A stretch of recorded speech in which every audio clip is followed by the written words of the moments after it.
Buenas tardes.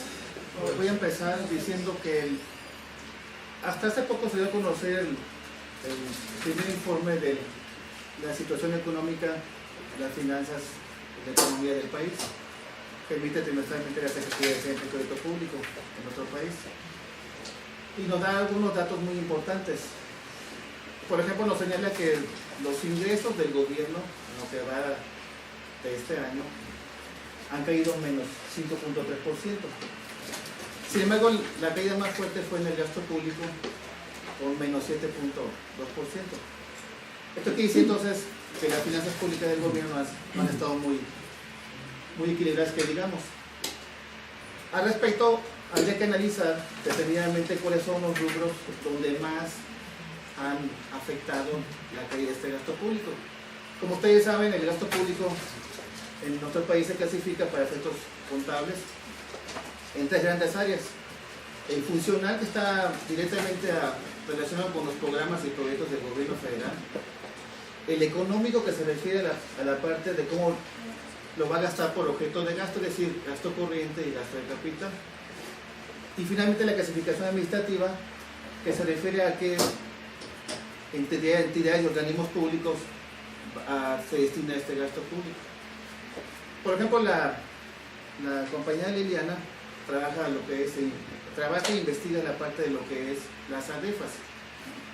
En ese sentido le pregunto a ella, si hemos estado viendo una caída en nuestros primeros 3 meses del gasto público, que ha sido de menos 7.3 con respecto al año pasado, en el mismo periodo, le pregunto yo a ella, ¿cuál ha sido la situación de las ADEFAS? Ustedes recordarán que las ADEFAS son las deudas de ejercicios anteriores que maneja el gobierno a nivel municipal. Le pregunto a ella, ¿cómo se ha comportado este gasto a nivel municipal? Bueno, primero que todo, buenas tardes a todos, agradecerles su presencia. La respuesta que el profesor me acaba de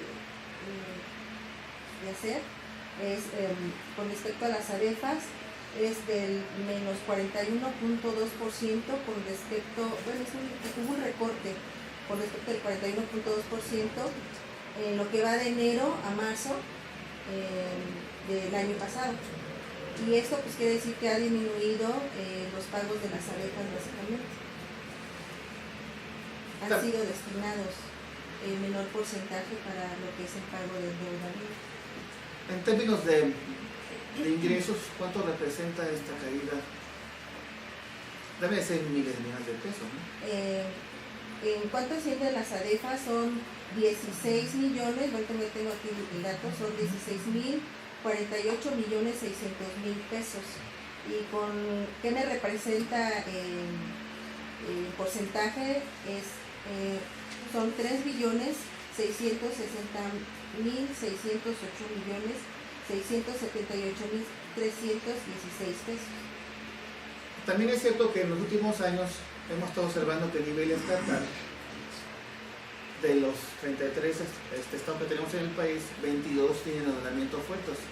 Esto debido obviamente a malos manejos que han tenido los gobernadores. Esto significa entonces que esta deuda que van dejando los gobiernos se lo dejan a los gobiernos siguientes. Y se tiene que manifestar también a nivel municipal. Yo le pregunto a Liliana, por ejemplo, en este caso, en el Estado de México, ¿cuáles son los municipios que tú has visto que tienen un porcentaje considerable de lo que es de ejercicios de deudas anteriores o ADEFAS? Sí, bueno, tengo justamente ese estudio en lo que es, bueno, yo estoy en Tlalnepantla y básicamente lo que he visto en los municipios Coacalco, Cuautitlán Izcalli y Ecatepec. Es decir, por ejemplo, lo que es Coacalco y Cuautitlán Izcalli destinan un 56% de los techos financieros. Esto fue en 2015, son datos de 2015. En Ecatepec destinaron un techo financiero del 60% y en Tlalnepantla un 32%, lo cual pues quiere decir que son muy mínimos los porcentajes que destinan para el pago de deudas. Hemos estado observando, por ejemplo, a nivel municipal, aquí pasó en Tlalnepantla, ¿no? Que el gobierno anterior le dio una deuda, o sea, ADEFAS al gobierno actual. Por esa razón se dejó de funcionar, en este caso, la basura, pero no es el único caso. Guanajuato también presentó lo mismo, donde durante los primeros 3 meses del municipio no había pago para policías. Esto quiere decir que entonces estas situaciones parece que ha venido a ser un problema serio para los presidentes municipales, y no sé ya para nivel gubernamental o federal. Entonces me hago la pregunta, entonces, ¿qué implicaciones tiene esto para los gobiernos entrantes? Porque se tiene que enfrentar a esa situación. Supongo yo que lo tienen que cabildear. En el caso de estos municipios, ¿tienes alguna información de lo que han estado haciendo los gobiernos?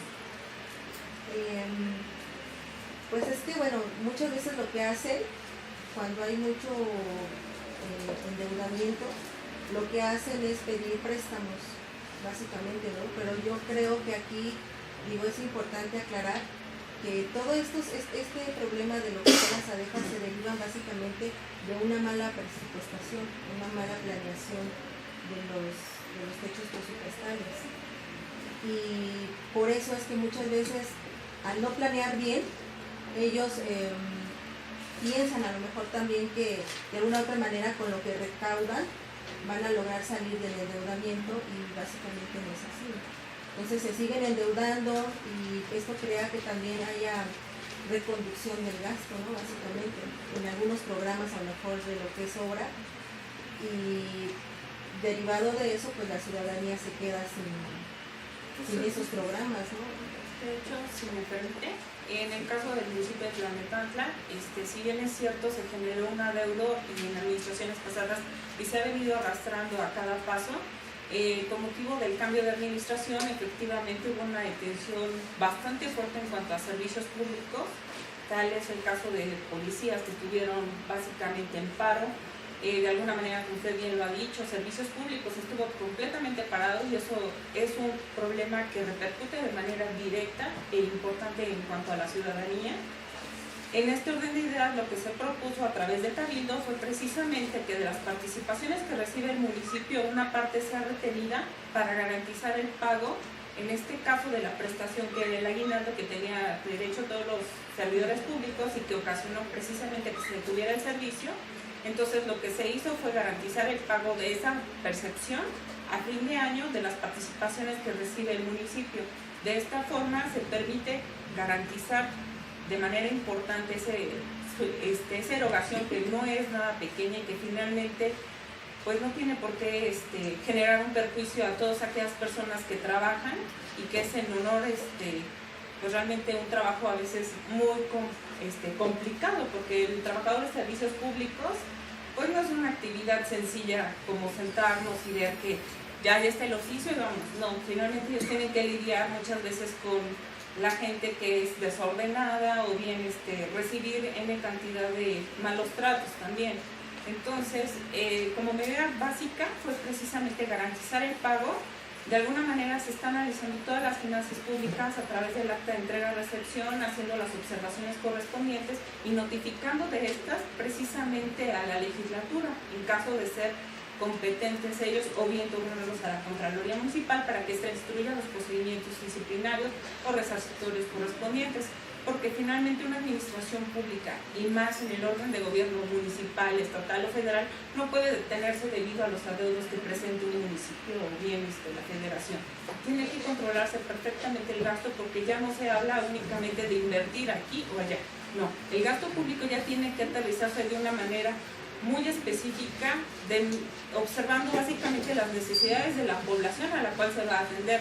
Porque si bien es cierto, el gobierno federal, a través de un gobierno que es paternalista, porque de alguna manera siempre brinda apoyos a los ciudadanos, a las personas de la tercera edad, a las madres solteras, también a través de los municipios se prestan servicios sociales y del Estado. Entonces, con toda esta cuestión de la reconducción del gasto y de la disminución del gasto como se ha venido dando, se está tratando de evitar esos programas que son dobles, por denominarlos de alguna manera. Entonces, se tiene que hacer, dentro de mis propuestas, hacer una base general en donde se aterrizan específicamente qué servicios se presta a la ciudadanía. No es justificación, pero finalmente a través del CUR se identifica ciudadanos o habitantes del país. Entonces, yo considero que si se vincula la base de datos del CUP con los programas sociales que se están prestando, eso evitaría la duplicidad de programas y veríamos efectivamente la población que está siendo beneficiada y no que se distribuya el dinero de una manera a veces un tanto incongruente, porque hay programas que se favorecen y otros que desaparecen o se les deja de dar continuidad. Entonces, yo sí creo que es importante que se haga una base en la que se aterrice de manera muy precisa a quiénes se les da los apoyos, los motivos como se les da y que realmente se acredite esta situación. También es importante considerar que de esa caída que ha tenido el gasto en este año, que como les comentaba de menos 7.3%, es en donde más ha afectado desde el punto de vista económico es en el gasto de inversión, que representa el menos 20.6%.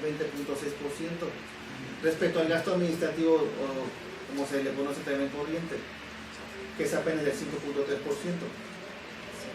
Pero obviamente esto repercute también en los programas, que en este caso estaba hablando del gasto funcional. Y te pregunto, Azucena, ¿qué secretarías, bueno, primero qué programas del gobierno federal, desde el punto de vista del gasto funcional, son los que más han afectado con esta reducción que ha tenido el gasto público en lo que va de este año? Bueno, ahí es una situación muy peculiar porque finalmente el gobierno federal precisa que situaciones como el desarrollo social no tendrá disminuciones. Por ejemplo, desarrollo social se señala, no habrá disminución a programas. Ok, pero ya aterrizando de una manera más precisa y específica, nos damos cuenta que efectivamente va a tener un recorte. Comunicación social, tal vez hablamos de que el difundir los programas sociales es importante, pero en muchas ocasiones se dispersa el dinero en cosas ociosas, ¿no? Tal vez a veces llaveros o papelitos que quedan sobrando, cuando en realidad la aplicación del gasto ya debe ser muy ágil y muy efectiva. Hablamos de medios electrónicos que permiten una difusión. No necesariamente llegan a absolutamente todos los lugares de la República Mexicana, pero para ellos debe de aplicarse otro método de publicidad. Ok, si bien es cierto, ahí hay una disminución, también tenemos una muy importante en Pemex, donde hablan de una disminución, pero ¿qué creen? De la plantilla laboral. Hablamos de cerca de 6,000 plazas, independientemente de las que el gobierno federal pretende recortar, es decir, hablamos de directores generales adjuntos, jefes de departamento o direcciones que están por desaparecer. Estas son plazas que finalmente no van a estar congeladas, sino más bien van a desaparecer, porque se trata de que la administración pública federal sea ya de calidad y que además el gobierno federal gaste bien y con exactitud y precisión en cosas exactas. Se trata de que se genere una simplificación administrativa, es decir, ya no tenemos que corretear el papelito de aquí a allá, no. Aquí basta con que se entregue el papel a un área para que esa área resuelva y te dé efectivamente la respuesta que necesitas. Otra de las áreas que finalmente tiene un impacto importante, hablamos de la Comisión Federal de Electricidad, tiene una disminución del 9.2%. Hay órganos autónomos como el INEGI que representa una disminución del menos 55.4% me parece, y la Secretaría de Economía. Entonces, de alguna manera, estamos hablando que hay una disminución importante y que de alguna manera va a pegar en la economía pues de tantas familias, porque si bien es cierto, nos dicen que habrá una reducción de plazas en Pemex, estamos hablando de que va a haber despidos. ¿En dónde se va a colocar toda esa gente que va a salir precisamente de esas áreas? Del gobierno federal. ¿Cuántas personas tienen la posibilidad de generar una microempresa para de una manera activar la economía? Estamos hablando de que finalmente, si bien es cierto, va a haber unas reducciones, economías, también va a haber repercusiones fuertes. Porque de alguna manera nos señalan, ok, va a haber disminución, te vamos a reducir los viáticos, te vamos a reducir, por ejemplo, telecomunicaciones. Yo estoy de acuerdo, porque finalmente no necesitamos que un funcionario traiga 3 o 4 líneas telefónicas con llamadas ilimitadas. Digo, ya los planes en la actualidad lo ofrecen, y a tarifas bajas. Pero se trata de que el gasto realmente llegue a donde es necesario, no solamente superficialmente. Necesitamos que llegue a donde en realidad la sociedad lo está requiriendo. No sé si han escuchado de un libro que en la actualidad se llama Los 12 mexicanos más pobres. Digo, yo creo que no hay 12 mexicanos más pobres, ¿no? Digo, hay muchos más, Lamentablemente nuestra visión muchas veces se limita a ver únicamente al lado y no vemos abajo, a un lado o a otro. Hay ocasiones en que lamentablemente el gobierno es muy egoísta y piensa que con el hecho de estar él bien, los demás están perfectamente, cuando en realidad es la gente la que nos genera y nos da la posibilidad de trabajar, de llevar un sustento a nuestras casas. El ser servidor público no es solamente que nos sentamos y ya pasó lo que no. Se trata de servir a la ciudadanía, porque es la quien paga nuestro sueldo y de alguna manera que debemos que corresponder esa dedicación y esa amabilidad al pagar los impuestos. Hay que recordar que la disminución en los entidades organismos del gobierno, una de las peores consecuencias es detener los programas. Por ejemplo, en la Secretaría de Comunicación y Transporte está el programa de México Conecta y una disminución ahí a ese programa. Por ejemplo, en la Secretaría de Economía se detienen procesos de mantenimiento, como menciona la compañera, de mantenimiento y ejecución de contabilidad de lo que son las áreas de departamentos. En el caso, por ejemplo, de justicia, sí, efectivamente hay una disminución a pesar de que el gobierno es una de sus prioridades. Y esto implica, pues, si es el objetivo que busca el gobierno, pues por eso de alguna manera no se ha podido, aunque no es la única causa, ¿no? Pero bueno, a que no se haya logrado esa meta, ¿no? Y así lo vemos, por ejemplo, en la Secretaría de Desarrollo Social, programas como la Secretaría de Agricultura y Desarrollo y Recursos Hidráulicos, en el caso de lo que es el de productividad rural, que también se detiene ese programa, y así, en fin, hay muchos otros programas. Pero esto obviamente afecta a familias y afecta a trabajadores, no solamente a empleados, como menciona Azucena. ¿Cuáles serían esos efectos a nivel económico y familiar de esa disminución de programas? Bueno, es que finalmente es una repercusión bastante fuerte, ¿no? Si hablamos aterrizándole a un hogar, una madre soltera, finalmente con 2 hijos. Suponiendo que se disminuyan los programas sociales y sus hijos son beneficiarios de becas, ella de alguna manera da un programa, por ejemplo, de apoyo a la mujer, de alguna manera la mujer tiene que ser el sustento del hogar, tiene que proveer casa, vestido y todo lo necesario para que sus hijos de alguna manera se involucren en una sociedad que ahora es muy demandante, ¿no? Que finalmente los niños de ahora quieren un celular, quieren cuadernos nuevos, quieren todo nuevo. Y es válido porque finalmente todos pretenden una estabilidad económica y vivir bien, que es una obligación del gobierno federal, proveer lo necesario para que nuestra sociedad viva bien. Pero si tú le quitas los programas sociales a esa familia que apenas iba caminando, pues completamente se detiene. Porque va a llegar el momento en que si los niños son pequeños, ok, tal vez la mamá verá la manera de que los niños continúen estudiando. Pero si hablamos de adolescentes, se genera la disociación escolar, que de alguna manera volvemos para atrás. No hay un desarrollo económico, no hay educación. De alguna manera se busca que en el país se mejore el nivel educativo, pero ¿de qué manera? Si estamos frenando a través de lo básico, que es la familia. No se está apoyando esos sectores que son tan importantes en la actualidad. Queremos competir contra las otras naciones porque nos dicen que somos un país emergente. Es decir, que peleamos, que trabajamos, pero ¿qué creen? Que no tenemos mano de obra calificada. Que de alguna manera países como China ya lo tienen. Y que en ese aspecto, en el momento en que un socio inversionista viene a México y ve que efectivamente no contamos con el capital humano calificado en ese nivel, pues se va. Porque de alguna manera pues no somos un lugar rentable para eso.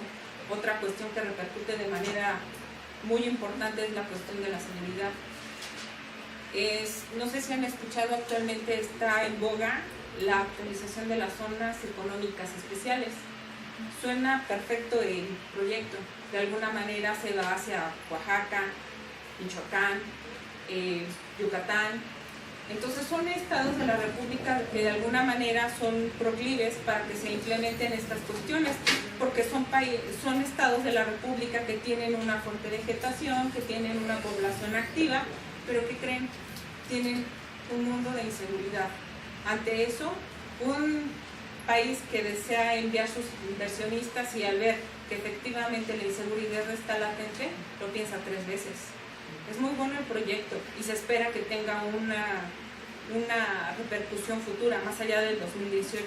Sin embargo, si al día de hoy no podemos ofrecer seguridad, no podemos ofrecer una mano de obra calificada, y eso por no decir que lamentablemente nuestros profesionistas cada vez son menos y que no cuentan con la eficiencia necesaria para competir contra otros profesionales, sí es complicada la situación.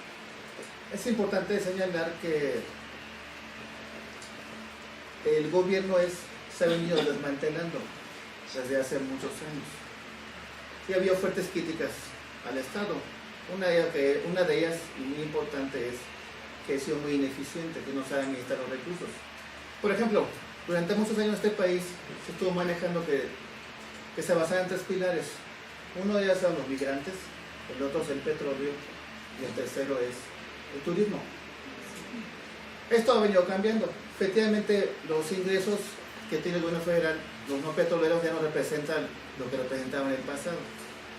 Sin embargo, la proporción entre gasto de inversión, que es el Estado, y gasto administrativo corriente, eso no ha venido cambiando considerablemente, porque todavía representa el gasto burocrático casi 70% de cada peso, mientras que el gasto que genera realmente inversión, empleo e ingresos, un poquito menos del 30%.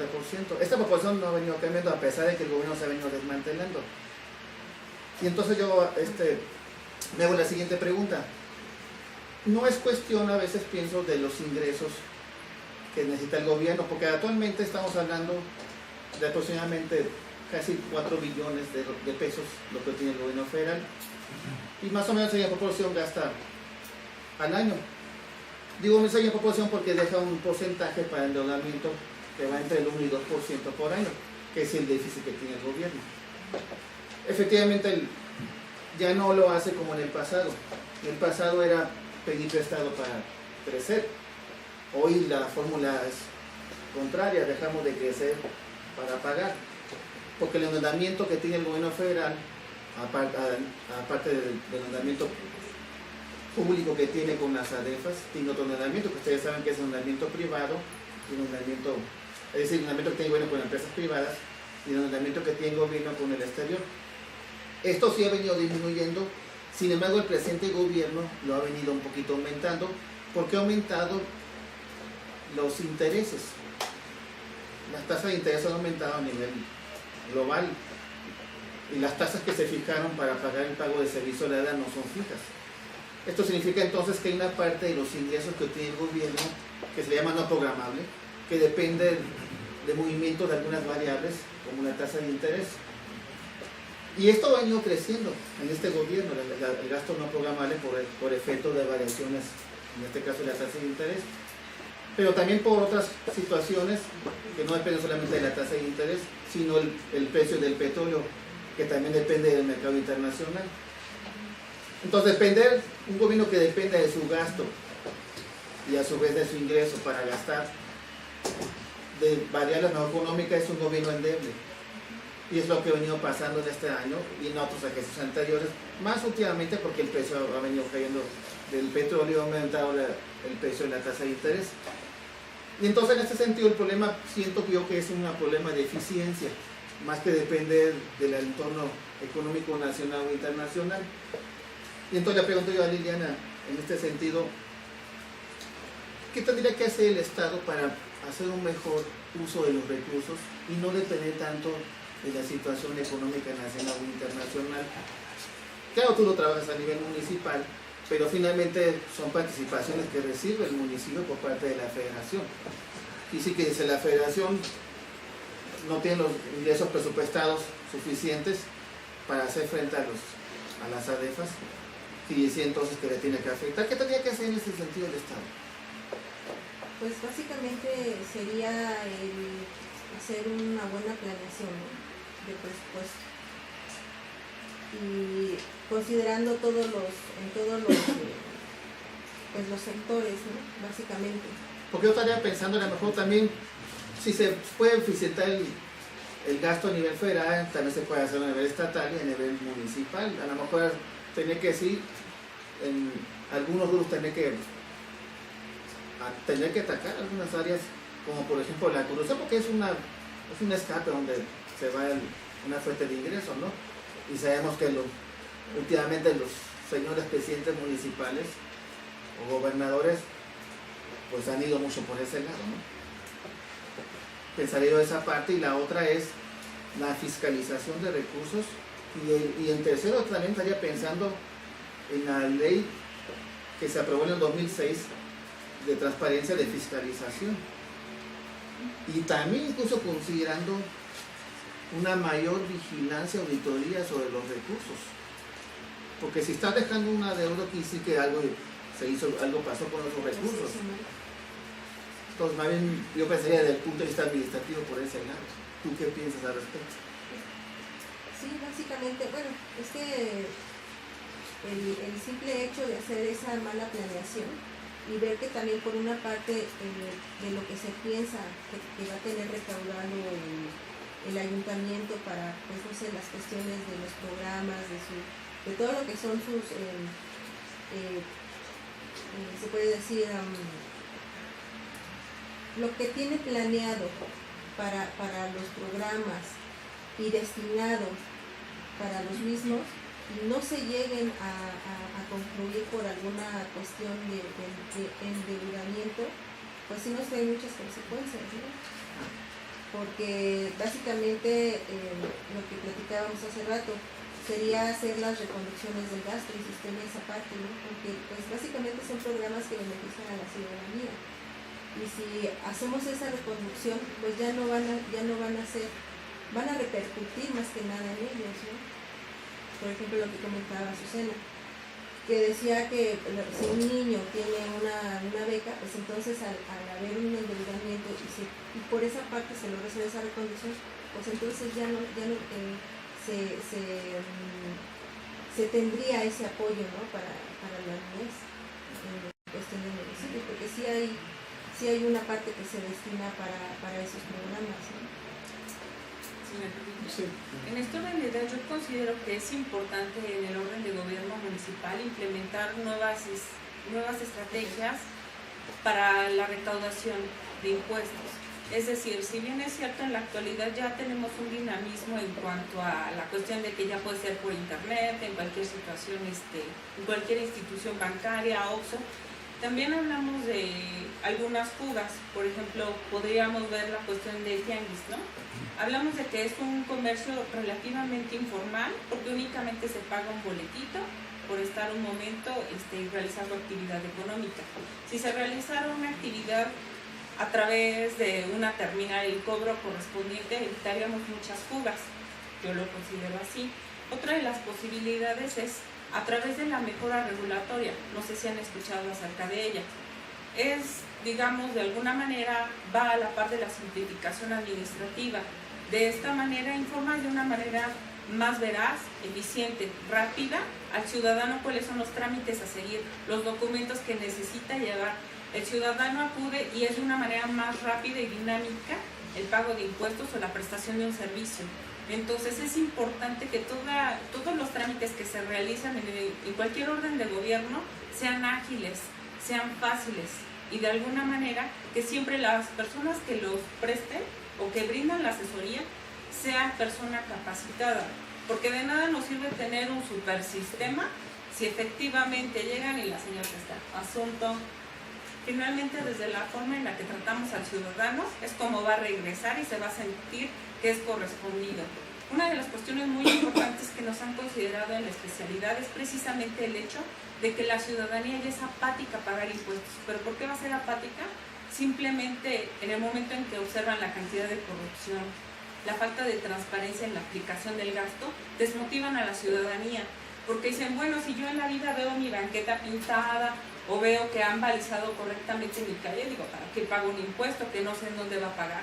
Y de repente sale el escondo, presidente de tal lugar lleva tantos millones de pesos. Eso desmotiva a la ciudadanía, porque finalmente se pierden los valores cívicos y más allá, la identidad.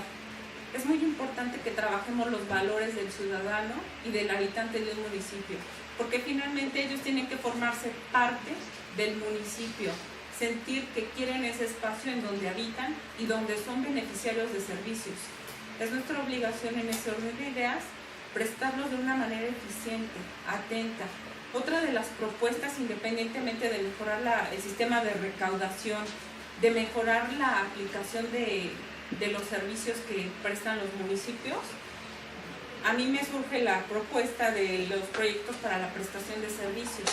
A través de estos se presta un servicio, no sé si alguien ha escuchado del Hospital de Alta Especialidad de Zumpango. Ese es un PPS. ¿De qué se trata? Ahí hay un inversionista proveedor que de alguna manera, cuando el gobierno no tiene los fondos suficientes para generar un proyecto de esa magnitud, se alía o generan un contrato de prestación de servicios con un ente privado, en donde finalmente la prestación del servicio lineal no es como anteriormente se acostumbraba, de que en el primer momento, como el gobierno se comprometió, invertimos un buen monto y después decae la prestación de servicio. No, a través de estos se trata de que sea lineal, porque finalmente tanto el miembro proveedor como el Estado se hacen cómplices en cuanto al desarrollo del proyecto. Allí no hay una disminución de la calidad del servicio, tiene que ser lineal, porque finalmente cualquier disminución tiene una consecuencia jurídica que repercute en daño económico, ¿no? En ese orden de ideas es importante porque finalmente, a pesar de que es un proyecto relativamente joven, porque nace en 1992 en Reino Unido, varios países ya lo han implementado, y se ha implementado en la cuestión de hospitales, de carreteras, porque finalmente un país que es comunicado tiene mucha facilidad para importar o exportar. Un país que presta un servicio hospitalario de calidad tiene gente más sana. Podemos hablar de educación porque se ha hablado de edificios que se han realizado para universidades en ese orden de ideas.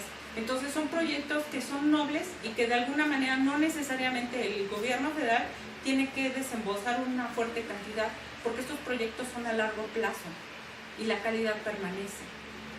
Bueno, para cumplir con el formato, estamos a unos minutos para la sesión de preguntas y respuestas. ¿Alguien que quiera participar? Sí, adelante. Hola, buenas tardes. En el caso del proyecto de prestación de servicios, comenta que es la coparticipación de inversión privada del Estado para mantener la calidad. En el caso del privado, ¿qué es lo que gana? Ok, en este orden de ideas, el primer golpe económico lo genera el privado. Entonces, digamos que el privado lo que va a hacer es que, si bien en un principio hace, te lo voy a plantar de una manera más aterrizada, si te parece, o tal vez muy sencilla, suponiendo, el gobierno federal tiene un terreno y ese terreno está vacío, entonces necesita un hospital urgente debido a la población que va a ser beneficiada. Por lo regular se hace un estudio socioeconómico que es de gran trascendencia porque necesita saber qué población va a ser beneficiada. Ok, el gobierno pone el terreno, ese terreno ya se está considerando económicamente, para que finalmente en ese momento que se hace la licitación y se hace la asignación del proyecto a un ente privado, él va a poner en primera instancia todo el fuerte, es decir, va a construir todo el edificio. Tú como gobierno tienes que proyectar ese gasto a futuro, porque siempre vas a tener, si es un gasto corriente, pero vas a tener prioridad para el pago, es decir, va a ser de lo primero que se va a retener, porque finalmente es un compromiso que se ha determinado y que es en beneficio de la población. En ese orden de ideas, el inversionista proveedor, así se le denomina, con el transcurso de los años va a seguir recibiendo una cantidad de dinero, por llamarlo de alguna manera, es como pagos chiquitos, ¿sale? Sin embargo, el gobierno federal, con el transcurso del tiempo, va a obtener el beneficio del bien que se va a quedar a favor de él. Entonces hablamos de que es una inversión que es rápida, es eficiente y es eficaz, y no podemos estar a la espera de que en este año sí hubo suficiente, en el año que entra no, porque ya se tiene que proyectar.